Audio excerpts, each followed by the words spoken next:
bonsoir à tous. Donc nous sommes aujourd'hui le 25 mars 2012 et nous allons faire notre cinquième libre journal du Libre TeamSpeak.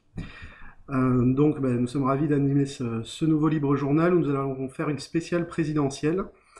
Mais l'activité et l'actualité surtout de la semaine nous oblige à faire une première partie qui concernera ce qui est convenu d'appeler la tuerie de Toulouse.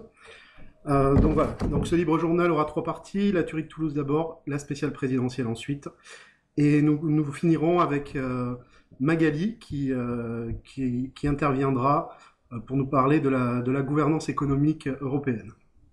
Voilà, donc je serai aujourd'hui entouré de Mathieu. Bonsoir Mathieu. Bonsoir. Également à côté de nous, Franck Abed. Bonsoir à tous. Et Magali, donc, qui fera la troisième partie, mais qui pourra également intervenir pour nos deux premières parties. Bonsoir Magali. Bonsoir tout le monde.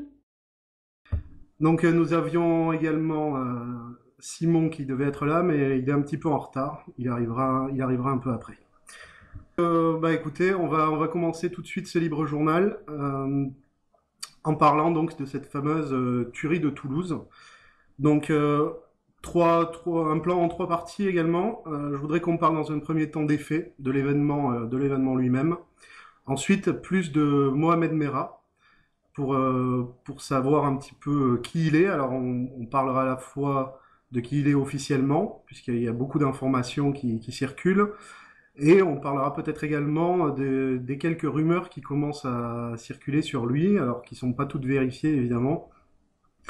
Voilà, et puis dans une troisième partie, j'aimerais justement qu'on fasse un lien en parlant de l'impact que tout ça peut avoir sur la présidentielle. Voilà.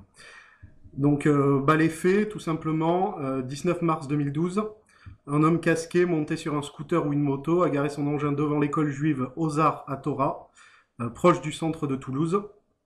Il a ouvert le feu sur un rave, un enseignant de religion, qui attendait avec ses deux garçons de 5 ou 6 ans et de 3 ans, et qui les a tués. Une fillette de 8 ans a également été abattue d'une balle dans la tête, et un adolescent de 17 ans grièvement blessé.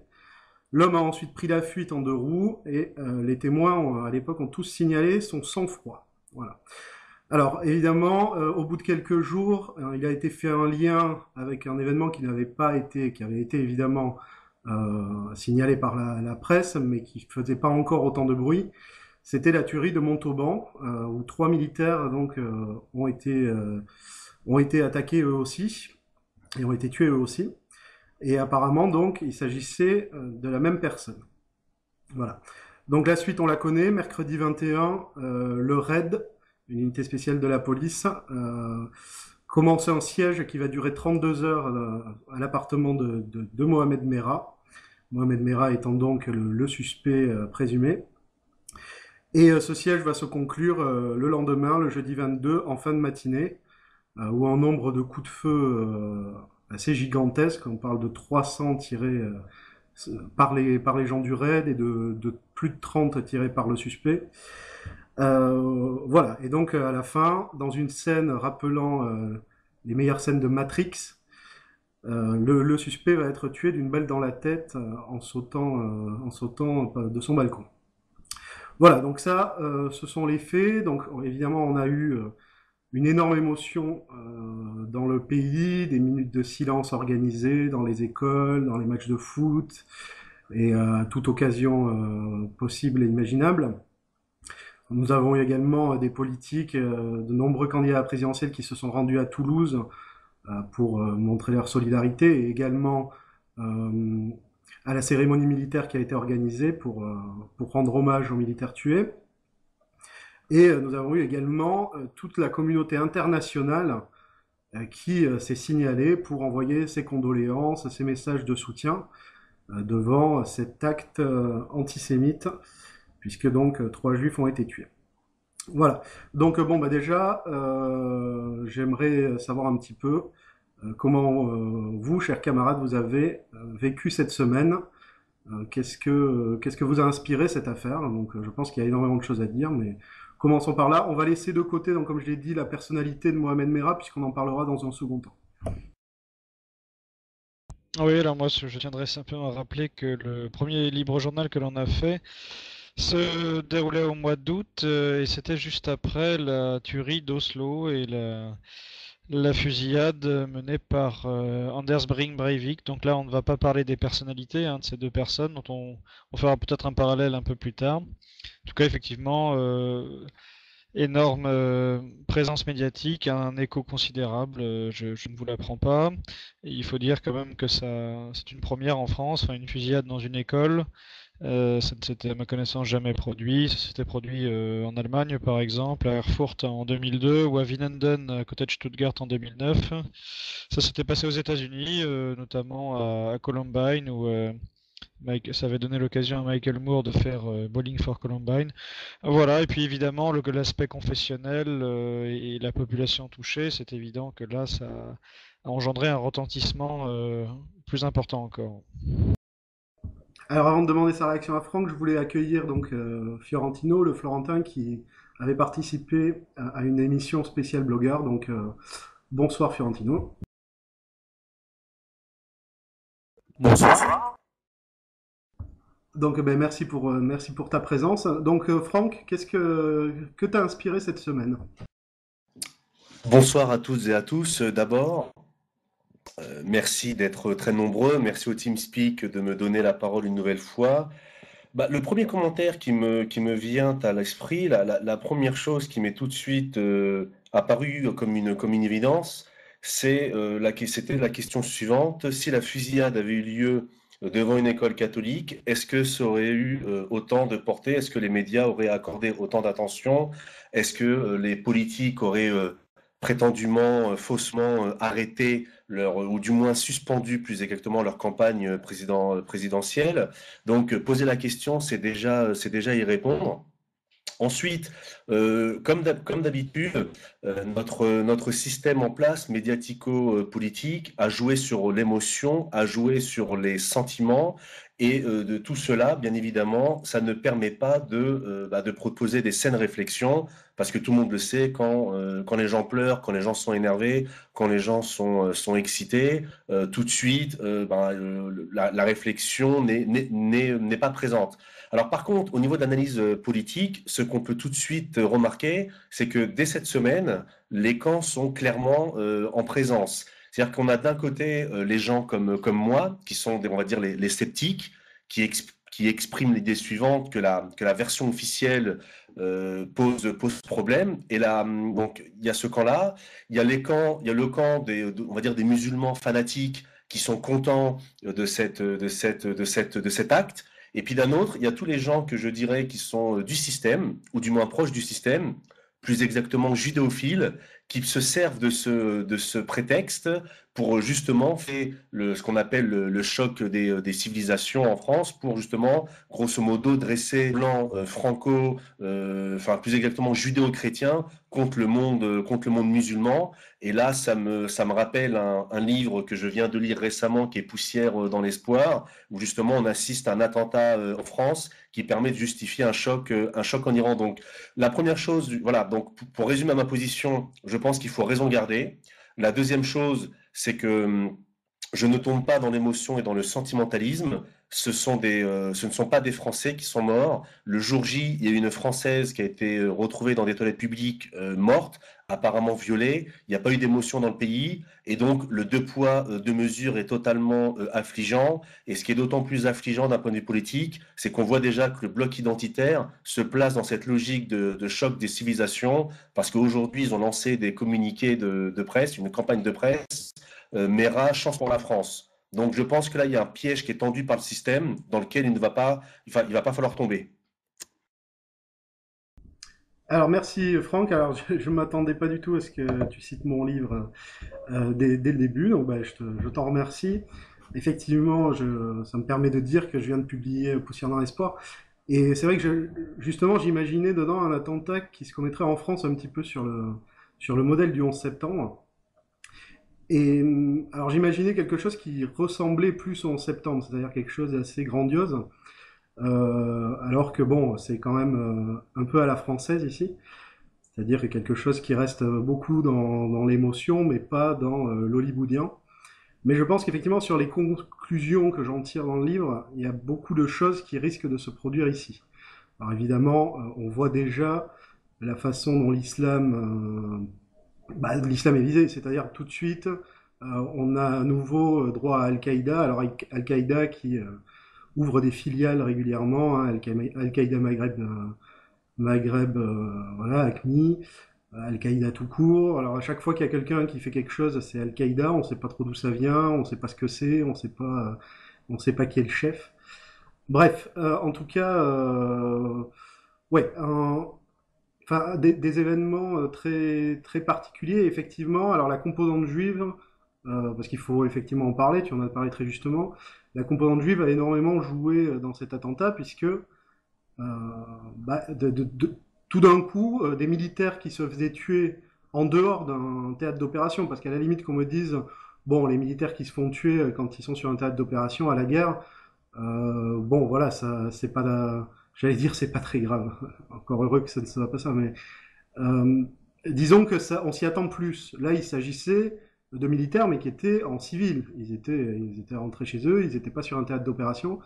Et pourtant, ça produisait quand même très peu d'émotions. La composante juive a tout de suite ajouté quelque chose. Et c'est vrai que les politiques se sont tous rendus à Toulouse, mais tous, hein, de Marine Le Pen à l'extrême gauche, tout le monde y était. Et, et effectivement, je suis d'accord avec toi, je pense que la réaction aurait sans doute été forte, parce que c'est quand même des enfants qui ont été tués dans une école, 3 enfants, tués apparemment à bout portant. Je pense que l'émotion aurait été forte dans tous les cas.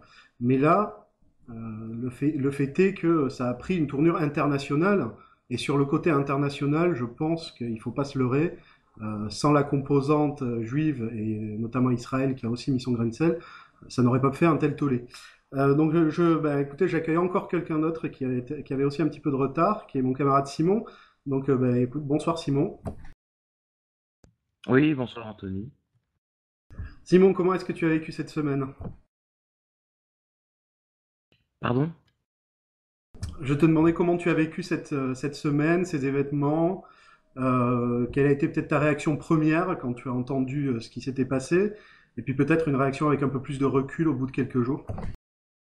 Oui, alors j'ai été au courant donc de la tuerie de Toulouse le lundi matin donc donc c'est là que j'ai vraiment été au courant parce que la tuerie des militaires, c'est vrai que j'avais un petit peu pas vraiment suivi l'affaire, donc j'ai vraiment pris conscience de cette affaire de Toulouse dès le lundi matin. Bah déjà le choc au niveau médiatique parce que il y a un retentissement énorme, beaucoup d'émotions puisqu'on touche à des enfants, ce qui dans nos sociétés où là, un petit peu l'enfant roi, etc., c'est la figure c'est vraiment une figure christique. L'enfant, c'est vraiment ce qu'il faut pas toucher, quoi. C'est vraiment sacré. Donc beaucoup d'émotions, beaucoup de retentissement médiatique, plus le fait que ce soit aussi un attentat antisémite, puisque voilà, les victimes étaient juives, un rabbin et 3 enfants dans une école juive. Donc ça ajoute encore au retentissement, je veux dire, international, puisqu'on en a parlé, je crois que même les synagogues de New York ont été en alerte et ont été protégées, etc. Bon là c'était peut-être un petit peu trop, trop monté en épingle, trop comment dire, trop médiatisé. Le lendemain, immédiatement, la minute de silence. Donc vraiment un accent qui a été mis sur cette affaire et qui a été immédiatement, je veux dire, récupéré politiquement. Enfin, c'était bizarre parce que ils ont prétendu ne pas vouloir faire une récupération politique et arrêter la campagne, mais quand même, on voit quand même que Sarkozy directement a quand même bien récupéré ça, de mon point de vue. Donc voilà, avec le recul, on a dépassé le choc et l'émotion. Bah, des provocations ont commencé à se poser sur donc ce tueur, puisque très vite, on pensait qu'il allait y avoir une psychose qui se serait installée avec éventuellement d'autres tueries qui allaient suivre, mais en fait, très rapidement, on a trouvé le coupable, hein, puisque je crois que c'est mercredi matin dès 5h30 que j'ai appris que le raid avait directement trouvé le coupable et l'encerclait et allait mener un assaut. Et donc voilà, donc c'est vrai que j'ai suivi un petit peu cette semaine au rythme de cette affaire. Et là, je pense que c'est encore peut-être un peu tôt pour discuter de toutes les incohérences etc. qu'il y a dans cette histoire. Mais en tout cas, effectivement il y a des incohérences. Il y a une médiatisation de l'événement qui est absolument hallucinante. Donc voilà, événement médiatique, et je pense que ça marque vraiment un tournant dans la campagne présidentielle, puisque jusqu'à maintenant, bon, ça s'était installé, il y avait un petit peu une sorte de routine, une bonhomie, et là, ça redistribue vraiment toutes les cartes. Effectivement, par rapport à ce que disait Simon aussi, on ne touche pas à l'enfant. L'enfant reste sacré, qu'il soit juif ou pas. Mais c'est vrai que ça nous fait penser par exemple à l'affaire des couveuses en Irak, où la personne qui a monté ce média mensonge, comme dirait Michel Collomb, était la même personne qui avait organisé un sondage auprès de la population américaine en leur demandant quel serait selon vous le crime le plus atroce. Et puis donc, de ce sondage était ressortie l'idée que ce serait particulièrement horrible de voir des enfants dans les couveuses se faire débrancher, quoi. Donc là, de même d'ailleurs que Carpentras dans un autre style, puisque Carpentras, profanation donc des cimetières juifs, il est évident que on ne touche pas aux morts. Enfin, toutes les civilisations un minimum évoluées ont enterré leurs morts et leur ont fait des monuments. Donc quand on profane, c'est évidemment quelque chose de terrible, et ça touche particulièrement l'opinion. Et quand on touche à des enfants, c'est la même chose. Donc là, ça c'est un fait. Après, il existe l'instrumentalisation, les réactions, les politiques qui surfent là-dessus, qui essaient d'en tirer des conclusions sans avoir strictement aucun élément quant à l'identité du tueur. Alors là maintenant, on a bien un nom, parce qu'en plus cette personne a été tuée. Mais je ferais quand même remarquer que la France s'attache beaucoup, de par son passé des Lumières, prétendument républicain, démocratique, à la séparation des pouvoirs, à la présomption d'innocence, dont on nous avait parlé à propos de M. Strauss-Kahn, beaucoup, et la nécessité de juger les personnes et de les présumer innocentes et de les juger uniquement sur des preuves. Et d'ailleurs, évidemment, depuis les années 80, il n'y a plus de peine de mort en France. Donc là, cette personne a été présumée coupable, encerclée. On n'a semble-t-il pas fait grand-chose pour l'arrêter, et on l'a assassiné. Donc c'est pas pour autant, je dis pas ça pour défendre Monsieur Mera, mais une société, une justice qui par ailleurs finalement condamne le meurtre, condamne la peine de mort, et qui par ailleurs fait quand même part belle souvent aux assassins, puisqu'elle les emprisonne à perpétuité, même pas, enfin soi-disant à perpétuité, mais les relâche au bout d'un certain temps, voit des pédophiles en liberté, etc. Et ben cette société a décidé d'assassiner Monsieur Mera, donc sans chercher à le juger. En tout cas, moi, c'est vrai que la veille qu'il soit tué, il y a Sarkozy qui est apparu à la télévision et il a insisté sur le fait qu'il voulait absolument l'attraper vivant. Et là, je me souviens, j'ai appelé quelqu'un de ma famille pour lui dire, bon, c'est bon, là, c'est sûr, il est mort. C'est exact. Et puis je vais pas m'étendre trop longtemps, mais pour closer un petit peu là, on a arrêté son frère, dont on suppose que là on aurait des preuves indiscutables qu'il serait vraiment un peu l'homme de main, ou je sais pas, ou quelqu'un qui travaillerait vraiment qui aurait travaillé de façon proche, etc. avec Mohamed Merah. Alors semble-t-il, la compagne de Mohamed Merah a été interrogée, elle aurait été complètement surprise de la soi-disant double vie de Monsieur Merah. Bon, enfin tout ça c'est un petit peu n'importe quoi. On nous donne des informations complètement contradictoires sur sa personnalité, parce que je crois que c'est un des thèmes que l'on va ensuite aborder, la personnalité du tueur. C'est ce que tu voulais faire, Anthony. Et alors, si possible, je voudrais intervenir très rapidement. Il y a quelque chose que j'avais oublié de dire dans ma première partie, c'est que dans ma première intervention, plus exactement, c'est que lorsqu'au début on a évoqué le tueur au scooter, très rapidement, Bernard-Henri Lévy, à la suite de premiers témoignages un peu étonnants, avait tout de suite évoqué la piste de l'extrême droite et la piste des nazis.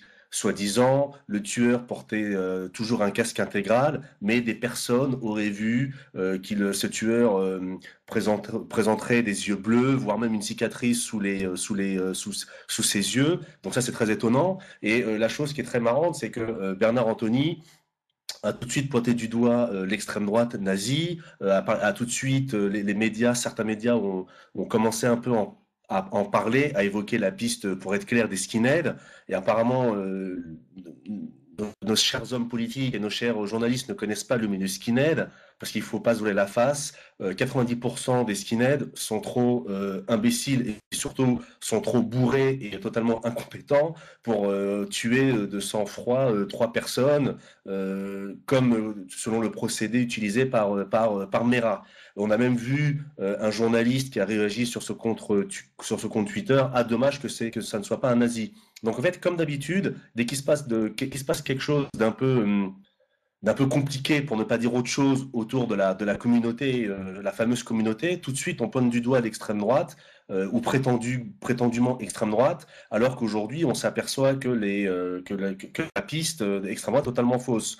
Et d'ailleurs, petite anecdote, tout à l'heure j'étais chez une amie, et au hasard elle a mis la télé, et j'écoute en fait un responsable officiel de la DCRI, et il expliquait calmement que Mohamed Merah avait été son cas avait été étudié par la DCRI, donc Direction centrale du renseignement intérieur, c'est la fusion de la DST et des RG, et que Mohamed Merah avait été suivi, étudié pendant 1400 heures.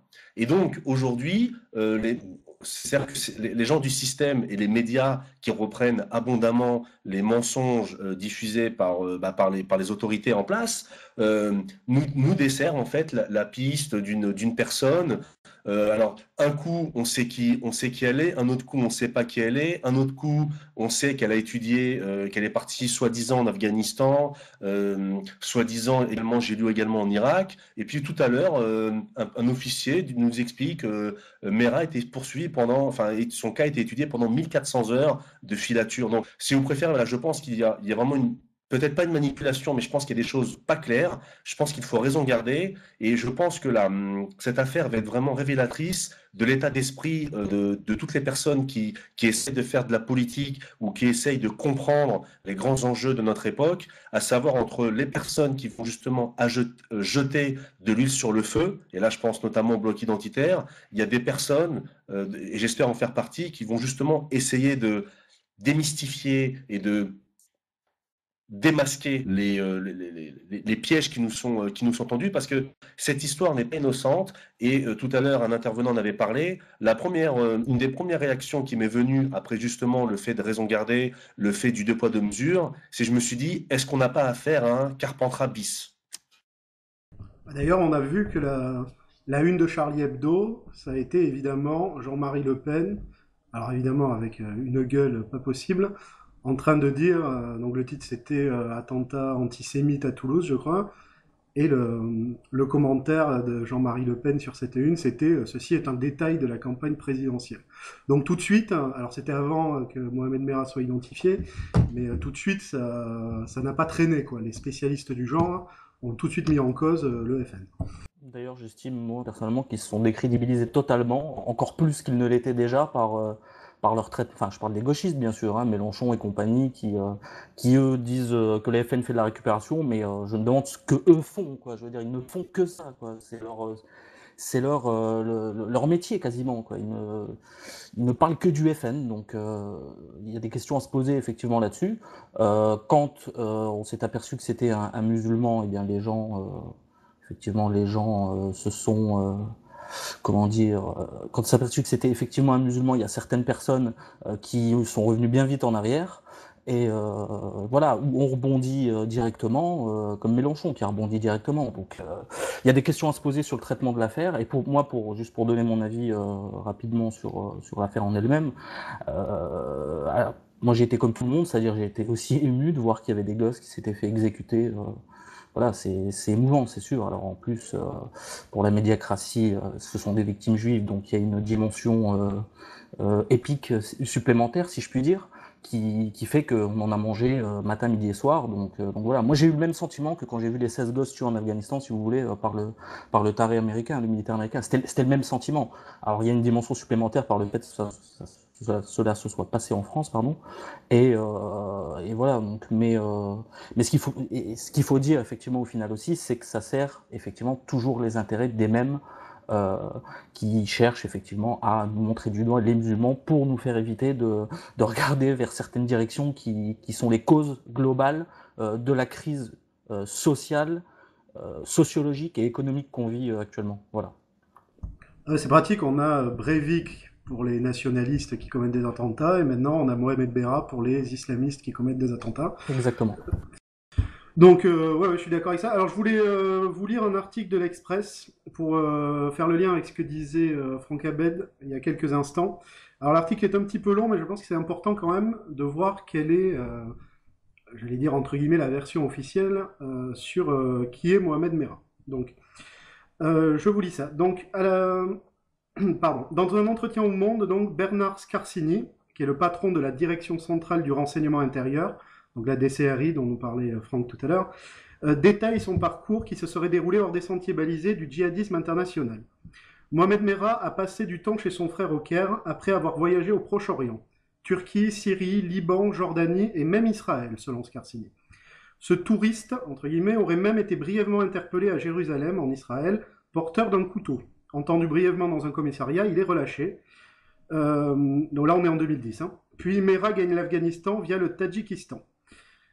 Il prend des parcours qui sont inhabituels et n'apparaît pas sur nos radars, dit Scarsini, ni sur ceux des services extérieurs français, américains et locaux, reconnaît le chef de la DCRI. Il arrive le 13 novembre à Kaboul. On le repère incidemment le 22 novembre 2010 à Kandahar, dans le sud du pays. L'armée afghane contrôle en effet le jeune Français à l'occasion d'une patrouille sur la route et le remet aux Américains. Ceux-ci n'ont rien à lui reprocher sinon sa présence dans ce fief taliban. Ils préfèrent cependant l'éloigner. Mohamed Merah est remis dans un avion à destination de Kaboul. Par précaution, les Américains l'inscrivent sur un no-fly list, c'est-à-dire une liste de passagers dangereux, et à partir de cet instant, Merah devient indésirable sur le sol américain. La DPSD, qui est le service de sécurité de l'armée française, signale l'incident à la DCRI chargée du contre-terrorisme, si bien que lorsqu'il rentre en France le 5 décembre 2010, Mohamed Merah est mis en attention, entre guillemets.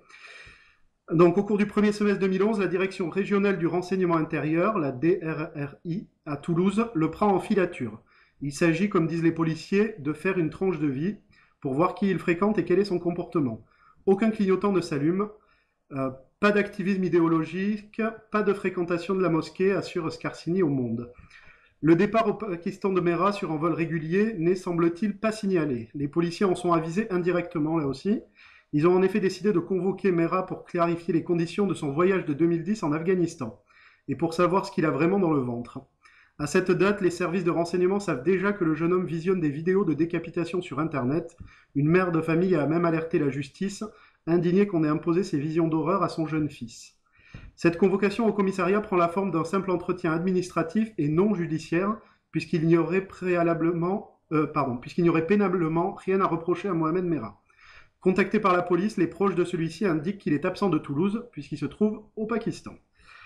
Alors, le 13 octobre 2011, l'officier chargé du suivi du dossier reçoit effectivement un appel du Pakistan. Mohamed Merah explique qu'il doit se marier sur place et promet de se présenter au commissariat dès son retour. La vérification de sa téléphonie prouve qu'il se trouve bien dans la zone pakistano-afghane. Il y séjournera au total 2 mois. Selon les déclarations de Bernard Scarsini au Monde, il faut attendre le 21 mars 2012 et le siège de son appartement par les forces de l'ordre pour que l'on obtienne un autre éclairage sur ce voyage. Alors je cite Scarsini, il a déclaré au RAID qu'il avait bénéficié d'un entraînement particulier au Waziristan, une région montagneuse des zones tribales, par une seule personne, et pas dans les centres de formation où il aurait pu se faire repérer puisqu'il parlait français. Donc ça, c'est ce qu'il a dit au RAID il y a quelques jours. Hein. Donc par définition, ça va être invérifiable puisqu'il est mort. Donc on revient, mais en cette fin de 2011, donc à l'époque où il le suivait, à l'heure où Merah est convoqué au commissariat, les policiers de la DDRI ignorent tout de ses activités réelles au Pakistan. À son retour en France, Mohamed Merah tient parole et contacte l'officier chargé du suivi de son cas. Le 3 novembre, il appelle depuis l'hôpital Purpan à Toulouse, où il est soigné pour une hépatite A, contractée au Pakistan. Une fois remis sur pied, il se présente au commissariat, photo à l'appui, pour prouver le but touristique de son séjour. Presque jovial, précise l'article. Son apparence n'avait pas changé, se souvient un policier. Il ne portait ni barbe, ni djellaba, ne manifestait aucune détestation apparente envers la police. Lors du siège de la rue Sergent-Vignier, il y a quelques jours, Merah se confiera longuement à l'officier qu'il avait interrogé à son retour du Pakistan, tout en assurant qu'il lui aurait bien logé une balle dans la tête.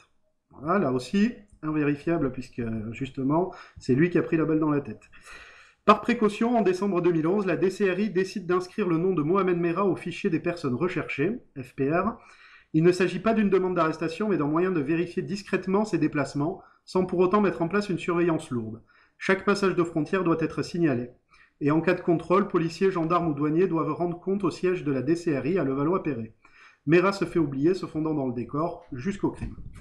Donc voilà la teneur de l'article. Alors, moi, là, alors j'avoue, j'ai une vision assez complotiste, mais ce que j'ai pensé à la lecture de cet article, qui est sans doute plein d'exactitudes, je me suis dit, si on était dans un film, ça serait le scénario parfait pour piéger un innocent. Alors attention, je ne dis pas qu'il est innocent, je n'en sais rien, mais c'est vraiment la personne qui, effectivement, a voyagé dans plein de pays du Moyen-Orient. Au niveau suspect, c'est la perfection. Toutes les déclarations l'incriminant ont été faites au raid le jour où il est mort, enfin la nuit précédente. Donc tout ça est invérifiable. On aurait voulu prendre quelqu'un, le cerner pour qu'effectivement il puisse pas parler et lui faire dire ce qu'on avait envie de dire, ça serait parfait. Alors comme Simon, évidemment, je pense qu'il est bien trop tôt pour conclure quoi que ce soit, et je suis contre le complotisme pour le complotisme. C'est-à-dire il faut avoir des éléments. Mais je pense que son parcours est quand même intéressant. Est-ce que si vous avez une réaction maintenant, je vous écoute. Bah, disons qu'il a été, ce que le destin a voulu qu'il soit, c'est-à-dire l'idiot utile, que ça soit un complot ou pas, tout simplement. Il a été un idiot utile. Il faut dire ce qui est. Donc, est-ce qu'il l'a fait consciemment, est-ce qu'il l'a fait inconsciemment? C'est une question qui viendra. Enfin, c'est une réponse peut-être qui viendra avec le temps. J'en sais rien. En tout cas, il faut dire quand même, il y a quand même un terreau de ressentiment à l'égard du pouvoir français. Il y a quand même un terreau de ressentiment à l'égard effectivement de l'ancien colonialisme français qui existe aussi. Donc il faut prendre ces éléments-là aussi en compte et raisonner aussi par la logique et être lucide. Alors il faut mesurer effectivement ce qui vient des deux côtés, quoi, tout simplement. Et je pense qu'il est vraiment, tu l'as dit, Anthony, à la fin, il est un peu trop tôt encore pour tirer des conclusions sur cette affaire. Il faut attendre un petit peu. On n'aura jamais de conclusion totale. Mais est-ce que plus tard, sous la pression, le raid va mettre en ligne, va montrer quelques images de l'assaut pour refaire taire des gens? On ne sait pas encore, on verra. Peut-être que est-ce que Mera a vraiment mis en ligne les images de la tuerie? C'est ce qui est dit apparemment. Donc moi j'ai fait un peu de recherche, j'ai rien trouvé. En même temps je connais pas trop les sites terroristes, donc je ne sais pas. Mais voilà, donc il y a des questions qui se posent, mais il faudra attendre. Et moi ce qui m'embête un peu, c'est de voir pas mal sur internet, etc. Des gens dans la dissidence entre guillemets qui reprennent des articles qui sont bidons, comme celui de l'ambassade du ministre des Affaires étrangères chinois qui aurait dit que c'était un complot, alors que c'est un article totalement bidon. Ça prend 30 secondes pour remonter la source et voir que c'est bidon. Donc voilà, il faut faire attention, il faut pas lutter contre son camp, il faut faire les choses intelligemment. L'info que tu viens de citer, elle était sur un site islamique et il n'y a absolument aucune source. Il n'y a absolument aucune source, c'est-à-dire que la source est citée. C'était Agence Presse Chine. Il suffit d'aller sur le site de l'Agence Presse Chine, de taper dans la barre de recherche le nom du ministre. On tombe sur des articles récents, mais rien du tout qui concerne ça. Donc, et j'en ai vu d'autres. Il y a eu des vidéos déjà qui ont été faites, etc., qui sont facilement contestables en fait. Donc voilà, c'est ça que je dis simplement. Il faut pas être catégorique. Voilà. Il faut pas voir directement le complot parce qu'il y a aussi une pathologie complotiste qu'il faut éviter. Voilà, moi c'est ce que je pense. Pathologie complotiste, peut-être. En tout cas, si on veut faire une lecture complotiste, je dis pas que c'est la mienne, mais en tout cas, dans cet article que Anthony vient de nous lire, sont cités donc tous les pays musulmans dans lesquels Mera aurait séjourné ou aurait été formé. Donc là, ça en filigrane apparaît l'idée que toutes ces communautés résistantes, toutes ces communautés religieuses finalement seraient liées entre elles et travailleraient dans un but commun. Alors qu'évidemment, on sait la division de l'islam, qu'il est traversé par des oppositions, par des divisions extrêmes. Et voilà. Et sinon, en tout cas, la personnalité dite djihadique ou prétendue telle de ce Mera a été présentée par cet article. Maintenant, on nous présente aussi quelqu'un de fêtard par ailleurs, et de même d'ailleurs que les fameux pirates de l'air du 11 septembre qui auraient été en boîte de nuit la veille des fameux attentats pour soi-disant effectivement profiter une dernière fois des joies terrestres. Alors, ce qu'il faut dire aussi, c'est que les Français aient une méfiance envers le pouvoir, ça me paraît légitime. Par contre, je ne pense pas que pour le pouvoir en place, on puisse parler de pouvoir français. surtout lorsqu'on sait que c'est des Sarkozy, des Bernard-Henri Lévy, des Jacques Attali, et prochainement peut-être François Hollande. Je pense pas qu'on puisse parler de pouvoir français. Au niveau de Mera, ce qui est intéressant, c'est que, pour prendre un point de détail, comme dirait l'autre, c'est qu'on a affaire à un tueur apparemment très bon, très performant, limite un James Bond, à savoir une personne qui arrive à utiliser un mode opératoire en réussissant à ne laisser aucune douille sur les lieux du crime, à avoir un mode exemplaire, on peut dire, si je puis dire, en termes de professionnalisme. Et en fait, ce professionnalisme, ce professionnel du crime, ce professionnel de la détente, ce professionnel de la gâchette, se fait attraper par des simples connexions Internet par rapport à l'achat d'un scooter, etc. Donc là, je pense aussi qu'il y a quelque chose de particulier. Je pense que, comme pour l'affaire Kennedy, un bon bouc émissaire est un bouc émissaire mort. Et donc, il ne faut pas attribuer à Mera plus de choses qu'il n'en a. Comme vient de le dire un des intervenants, il paraît que Mera était un fêtard. Je pense que pour tuer 3, 4, 5, 6 personnes de sang-froid, il faut avoir reçu et avoir subi un entraînement intensif.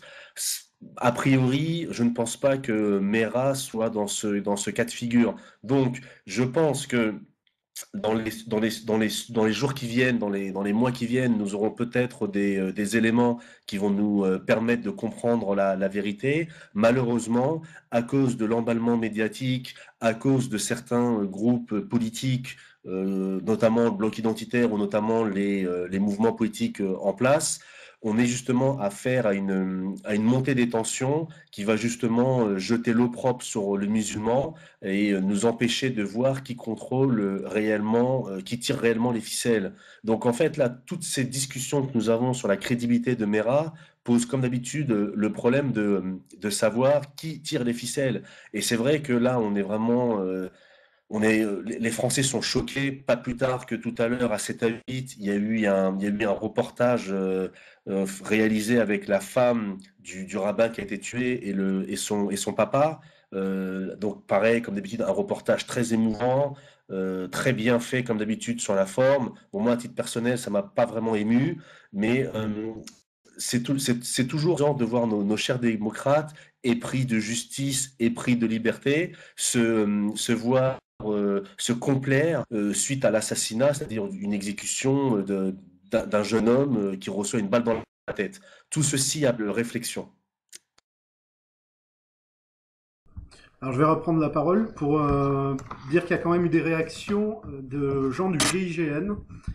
Donc alors GIGN qui est dans le groupe de la gendarmerie, hein, contrairement au RAID qui est de la police. Donc il y a un article sur leparisien.fr où Christian Proutot, qui est le fondateur du groupe d'intervention de la gendarmerie nationale, donc le GIGN, et où il critique vertement vendredi dans Ouest France l'opération du RAID à Toulouse, menée d'après lui sans schéma tactique précis, et s'étonnant notamment de l'absence d'utilisation de gaz lacrymogène. Alors qu'on lui demande s'il est étonné que l'opération du RAID, unité concurrente du GIGN, se termine par la mort du forcené Mohamed Merah, Proutot répond oui. Comment se fait-il que la meilleure unité de la police ne réussisse pas à arrêter un homme tout seul? Il fallait le bourrer de gaz lacrymogène, assure-t-il. Il n'aurait pas tenu 5 minutes. Au lieu de ça, ils ont balancé des grenades à tour de bras. Résultat, ça a mis le forcené dans un état psychologique qui l'a incité à continuer sa guerre. En fait, je pense que cette opération a été menée sans schéma tactique précis, c'est bien là le problème, assène Christian Proutot. Celui qui a également été le créateur en 83 du groupe de sécurité de la présidence de la République, aujourd'hui dissous après avoir été en fonction sous François Mitterrand et Jacques Chirac, estime qu'un autre type d'intervention était possible. On aurait pu lui tendre une souricière, explique-t-il, attendre qu'il sorte et le coincer. Cela peut paraître présomptueux, ajoute-t-il, mais en 64 opérations menées par le GIGN sous mon commandement, il n'y a pas eu un mort. Il faut expliquer qu'en plus, le RAID a réussi à se faire blesser 3 personnes. Donc on voit que l'opération était rondement menée. Il y a également Thierry Preugnaud, je ne sais pas trop la prononciation, Preugnaud j'imagine, qui est le héros de la prise d'otage de l'Airbus de Marignane en 94. Alors je pense que beaucoup se souviennent de ces images ou les ont vues, où on voit donc un Airbus où les gens du GIGN ont débarqué pour reprendre le contrôle de l'appareil et libérer les passagers. Image très très célèbre et qui a donné beaucoup de ses lettres de noblesse au GIGN.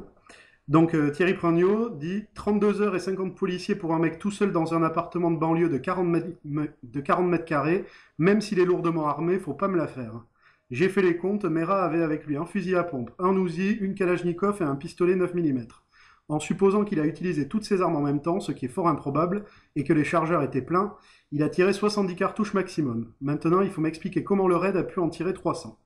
Et de conclure, c'est de l'amateurisme de bout en bout. Donc c'est vrai que le moins qu'on puisse dire, le minimum qu'on puisse dire, c'est que de toute façon l'opération est un fiasco en elle-même. Et oui, tout à fait, c'est bien de faire allusion à ces gens-là parce que moi ça m'a fait penser à Alain Chouet, l'ancien directeur de la DST, enfin, direction de surveillance du territoire, qui disait lui-même, lorsqu'il a quitté ses fonctions, il a dit que les recherches de la DST française à propos d'Al-Qaïda s'étaient arrêtées déjà depuis de longues années et que selon lui, Al-Qaïda était mort depuis 2002, quoi. Donc lui, il validait la thèse selon laquelle Al-Qaïda aurait existé en tant que tel, mais aurait cessé son existence depuis déjà fort longtemps. Et d'ailleurs, les recherches de la DST s'étaient arrêtées également. Ce qui est génial avec une entité comme Al-Qaïda, c'est que Amforta, Simon, moi-même, on peut tous s'en revendiquer. Donc c'est une nébuleuse dont on n'est pas sûr qu'elle existe. On n'est pas vraiment certain qu'elle ait réellement existé en tant qu'organisation islamique indépendante. Et aujourd'hui, se revendiquer d'Al-Qaïda, c'est vraiment très facile. Par contre, ce qui est intéressant, c'est les deux témoignages d'Anthony, où effectivement là, où on parle d'amateurisme, où on parle justement de personnes super entraînées et surarmées qui mettent autant de temps pour parvenir à bout d'une personne toute seule. Là aussi, ça pose réflexion. C'est-à-dire que soit Mera est un super guerrier, soit les services français, en l'occurrence, qui se sont occupés de cette affaire, ne sont pas très compétents. Et là, on peut se poser on peut dire que c'est inquiétant en termes de défense nationale.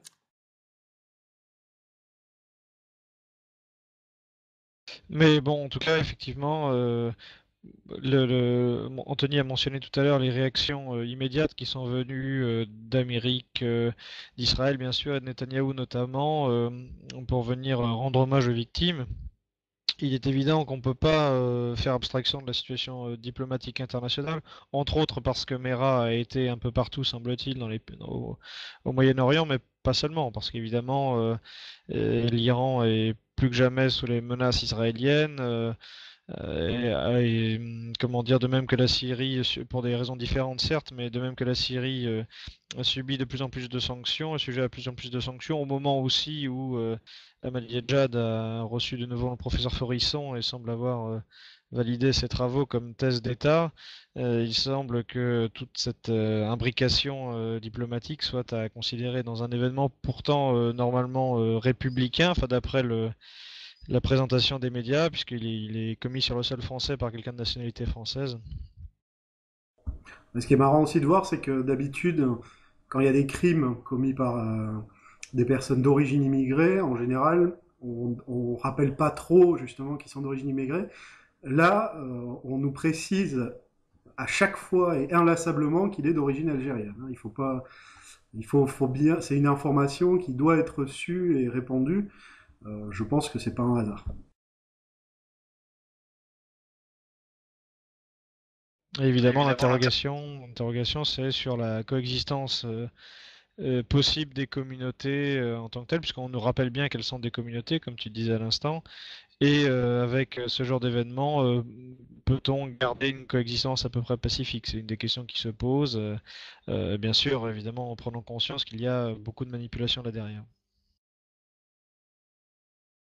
Bah, ce qui est clair, c'est que si nos amis israéliens veulent aller faire la guerre en Iran, bah, il faut qu'ils y aillent eux-mêmes et qu'ils arrêtent de se servir des autres comme supplétifs, comme ça a déjà été le cas en Afghanistan, en Irak. Là, l'Iran, c'est un gros morceau. Nous sommes plusieurs depuis pas mal de temps à expliquer que la France pourrait être également victime d'un 11 septembre, à savoir un événement qui pourrait justement faire basculer l'opinion publique, l'opinion justement des Français des Français de tous bords, pour justement parce qu'aujourd'hui les Français sont majoritairement apparemment contre la guerre en Iran. Ça sera intéressant de savoir si aujourd'hui il y a un basculement, mais ce qui est clair, c'est que l'Iran doit être attaqué. La question n'est pas de savoir si ça va avoir lieu, on sait que ça va avoir lieu, la question maintenant est de savoir quand. Alors, est-ce qu'aujourd'hui, ils sont en train d'accélérer le calendrier pour des raisons que je ne connais pas? Je n'en sais rien. Ce qui est sûr, c'est que cet événement, qu'il ait été calculé ou non calculé par les dominants et par les gens du système, sans tomber dans une optique du complot, tombe également à pic. Et je pense qu'il aura une certaine importance dans le cadre de l'élection présidentielle, parce que ce genre d'événement profite toujours au pouvoir en place. Moi, j'ai vu une déclaration, pardon Anthony, j'ai vu une déclaration du président du consistoire, je ne sais plus comment il s'appelle, Joël Megui, je crois, quelque chose comme ça, qui a dit que ça serait le 11 septembre de la France. Et je crois qu'effectivement, encore une fois, il faut écouter ce type de personne parce qu'elle a toujours la vérité. Et je pense qu'effectivement, ce qui va se passer pour la présidentielle, comme vous l'avez dit Franck Abel, mais pour la suite de la France, effectivement, ça sera le 11 septembre à la française, c'est-à-dire qu'il va y avoir une opposition qui sera de plus en plus croissante entre effectivement les gens qui réclament plus de sécurité, les gens qui réclament et d'autres qui réclament plus de justice sociale. Voilà, ça a déjà commencé, donc voilà. C'est le 11 septembre. Je suis d'accord avec Monsieur Megui du consistoire. Je voulais faire un tout petit tacle, mais gentil, parce que je l'aime bien, à Asselineau, parce que c'est là qu'on voit qu'il n'a pas toujours tout compris sur les stratégies médiatiques. François Asselineau a fait un excellent travail pour montrer qu'en fait, les attentats en France commis par des groupes islamiques, c'était 0%. Il a fait une démonstration magnifique, et 0,4% dans toute l'Europe. Et malheureusement, c'est là qu'on voit qu'il n'a pas tout compris, parce que un événement comme ça est tellement facile à mettre en place. On s'en fiche que du coup, ça fasse monter le score à 0,2%. C'est-à-dire que là, c'est tellement bien fait, tellement médiatique, que c'est ça qui restera. Et à la limite, je dirais même que son argument se retourne. C'est-à-dire que en montrant qu'il y avait 0% en France d'attentats islamiques ces 5 dernières années, finalement, il donne presque du crédit à une politique de grande surveillance contre les groupes islamiques, parce que les gens peuvent dire maintenant, ben oui, mais regardez, justement, quand il y en a un qui passe entre les mailles du filet, voilà ce que ça donne. Donc encore heureux, justement, c'était bien beau qu'il y ait 0%, et donc c'était bien beau qu'il y ait toutes ces mesures. Et c'est pour ce que je voulais dire aussi, dans la continuité, c'est que c'est pour ça qu'Asselineau fait d'après moi une grosse erreur quand il veut ne pas cliver par exemple sur le 11 septembre. Parce que refuser d'analyser l'arnaque du 11 septembre, ça donne ce que je viens de dire. C'est-à-dire que on est tout de suite, on n'a pas d'argument après pour répondre à ce que je viens de dire. C'est-à-dire que effectivement, les gens, c'est encore heureux qu'il y a cette politique de grande surveillance des groupes islamiques, parce que sinon, voilà ce que ça donne. Et je pense vraiment que j'espère que ça le fera progresser sur l'idée qu'il faut s'intéresser à ces sujets et qu'ils ont beau être clivants, ils sont essentiels. Oui, et puis même si certains attentats ne sont pas, après coup et après enquête de la justice, ne sont pas considérés comme venant justement des fameux Al-Qaïda, je pense par exemple à l'attentat de Madrid commis soi-disant par Al-Qaïda, mais piste que la justice espagnole a abandonnée, et également le fameux attentat de Karachi, dont on devrait parler un petit peu plus, en particulier au moment des présidentielles. On avait accusé, comme vous savez, Al-Qaïda, alors qu'il s'agit très probablement d'une histoire de vengeance suite à une histoire de rétrocommission avec les généraux pakistanais. C'est vrai affaire que dans laquelle, le sujet excuse-moi, c'est vrai que le sujet a totalement disparu. Hein, excuse-moi, je voulais juste le remarquer. Ce qu'il faut, pardon Anthony.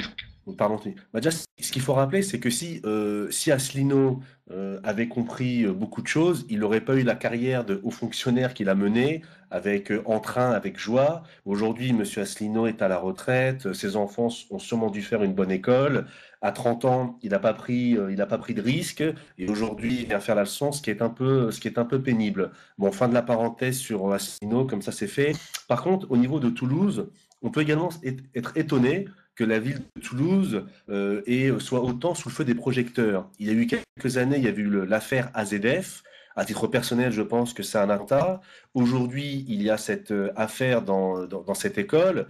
Or, aujourd'hui, tout le monde sait que Toulouse regroupe, dans la région toulousaine, il y a l'industrie majeure, l'industrie aérospatiale française. Et donc, on peut s'étonner que autant d'Israéliens soient dans un secteur aussi stratégique pour l'industrie, la technologie française. Et ça me rappelle également une affaire beaucoup plus lointaine. Peut-être que les personnes assez âgées s'en rappelleront. C'est à l'affaire rue des Rosiers, à savoir que rue des Rosiers, on savait tous que lorsqu'il y a eu l'attentat rue des Rosiers, on savait tous en fait que c'était une antenne du Mossad. Donc la question peut être posée, est-ce que cette école, cette école juive, n'était-elle pas une antenne du Mossad qui aurait permis ou qui permettrait de faire de l'espionnage industriel? Très bien, bah écoutez messieurs, le temps avance très rapidement. Donc je vous propose qu'on passe au présidentiel, si vous avez une dernière remarque à faire là-dessus, et sinon on changera de sujet. Comme on va changer de sujet, je voudrais juste rappeler quelque chose de très important. Cette affaire Mera, qu'elle soit complot, et là je pèse mes mots, et j'attire l'attention de tous les auditeurs du TeamSpeak, et ceux qui compteront par la suite, cette affaire, qu'elle soit un complot ou non, on doit se rappeler, même si c'est des enfants, on doit se rappeler que ce ne sont pas des Français. Et je rappellerai que le système médiatique a pleuré, a chouigné, s'est lamenté, pour être clair, sur 3 enfants morts.